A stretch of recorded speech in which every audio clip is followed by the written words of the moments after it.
राम राम भाई सारा ने।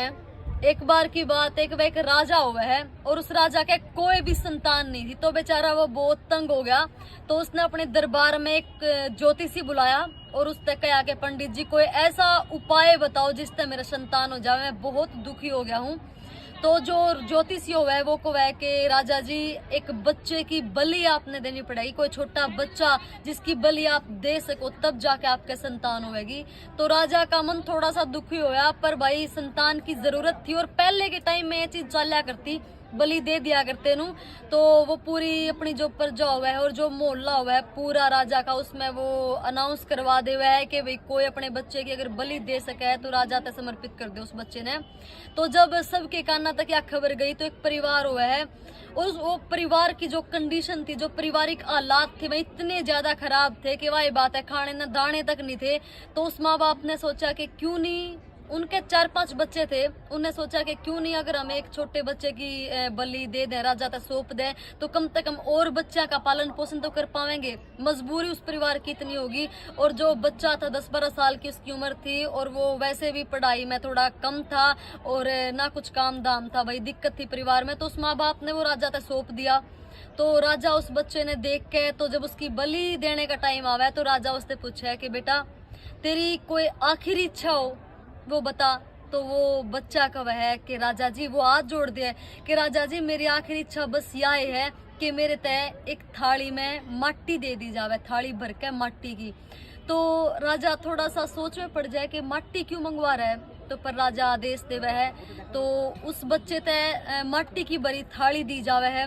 तो वो बच्चा माटी घेर के धरती पे उस माटी के 4 महल बना दे है, 4 महल उस माटी के बना दिए और उसके बाद बना के चारों, पहले महल ने खो दे है, दूसरा महल की तरफ देखे है उसने भी मिटा दे है, फिर तीसरे महल पे नजर जावे तीसरे ने मिटा दे है, पर जो चौथा महल था उसने देख के वो बच्चा मुस्कुरान लाग जाए और हाथ जोड़ के खड़ा हो जावे है और उसके बाद उस महल ने मिटांदा नहीं। और तब राजा तक है कि राजा जी मेरी इच्छा पूरी होगी, अब आप जो सजा दो, जो भी मेरे साथ करना चाहो कर सको। तो राजा हैरान हो गया, बोला बेटा वो चीज तो चल ठीक है, मैंने तेरे साथ जो करना है वह बात तो ठीक है, पर पहले तू ये बता कि तने ये 4 महल क्यों बनाए और इन चारों का मतलब क्या था। तो वो कहा है कि राजा जी ये 4 महल यानी जो मैंने पहला महल मिटाया है ना, वो था मेरा परिवार, यानी मेरे माँ बाप, मेरे भाई छोटे छोटे जो मेरे से प्यार करा करते, जो माँ बाप कया कर दे कि इतना प्यारा बच्चा है हम कदे दूर जान नहीं देवेंगे। आज मेरी उस परिवार से उम्मीद खत्म होगी, इसलिए मैंने वो महल दे दिया।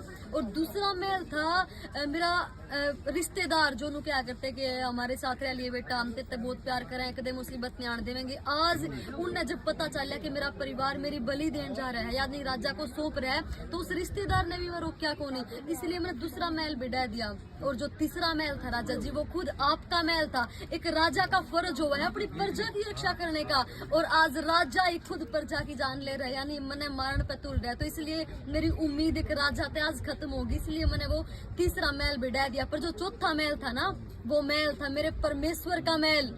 वो परमेश्वर जिसने मैं पैदा करा, मेरे ते या दुनिया दी, मेरे ते 2 आंखें खूबसूरत दी, और वो भगवान जिस पे मैंने हमेशा उम्मीद थी और हमेशा उम्मीद रहेगी, जो हमेशा हर पल हर घड़ी मेरे पास है, मेरे साथ है और मैंने पूरा भरोसा है उस भगवान पे कि वो भगवान मैंने कदे भी दुखी नहीं होने देवेगा। इसलिए मैंने वो चौथा महल खत्म नहीं किया राजा जी। बस यह मेरी आखिरी इच्छा थी कि मैंने उस भगवान पे विश्वास है। तो राजा उसकी बात सुन के राजा की आंखें में आंसू आ गए और राजा उस बच्चे से बोले कि बेटा मने नहीं पता तेरी बलि देने के बाद मेरा संतान होती या ना होती, मने उस चीज का नहीं पता, लेकिन बेटा मने आज ते तूवे अपनी संतान मान लिया और आज के बाद यो शासन, यो प्रशासन, यो राजपाट सब कुछ तेरा हो गया। और राजा ने पूरा मोहल्ला, पूरी प्रजा, जो मंत्री, जो सेनापति थे, सब बुलाए और उन सब के आगे शपथ ली कि जो भी मेरा यो राजपाट है मैं सब कुछ इस बच्चे के नाम करूं।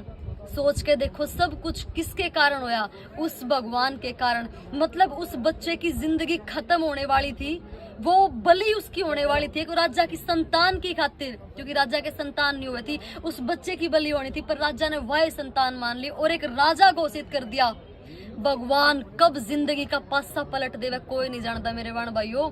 इसीलिए अगर थारे अपने, थारे रिश्तेदार, थारा गांव, थारा सारी दुनिया साथ छोड़ दे, लेकिन वो बैठा है ना, वो परम पिता परमात्मा, वो उसने ख्याल है थारा। थम जामे हो ना, थम धरती पे तारे हो, तो ख्याल वो रखेगा। सच्ची नियत है, बस मेहनत करते रहियो, फिर देखना कि ऊपर लोग सलामी करेंगे। बस विश्वास कट्टर होना चाहिए उस भगवान पे कि कुछ भी हो जाओ वो मेरा कदे बुरा नहीं चाहेगा। बाकी समझने वाले समझ गए होंगे। जय हिंद, राम राम।